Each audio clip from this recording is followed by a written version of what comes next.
Anciennement place des manifestations médiévales, Duc Éclin y aurait d'ailleurs fait son premier tournoi, la place des Lys est entourée d'immenses maisons, alliant pour les plus anciennes la pierre et les pans de bois.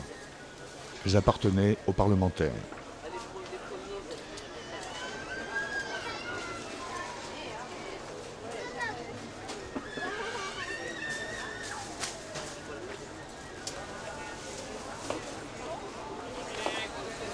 Ça remue la langoustine.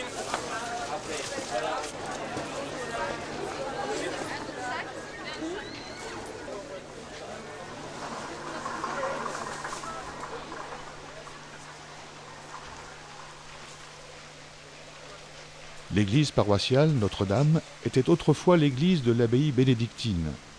Son clocher, coiffé d'une vierge dorée, surplombe le jardin du Tabor. Ancien verger des religieux, cet îlot de verdure de 10 hectares au cœur de Rennes est ouvert au public depuis le XVIIIe siècle. Les espaces qui le composent allient le parc à l'anglaise et les jardins à la française.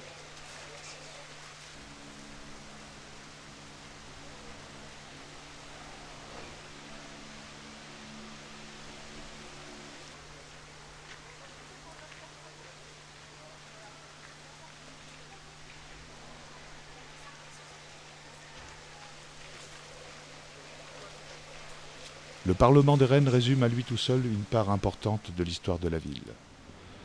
En 1564, le roi Charles IX autorise la ville à bâtir un palais pour le Parlement.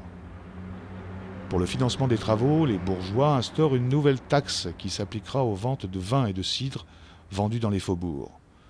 La première pierre est posée en 1618. Après plusieurs emprunts et 36 années de travaux, le palais est achevé en 1654 et accueillera le Parlement un an plus tard. Les galeries du rez-de-chaussée sont occupées par les boutiques de marchands.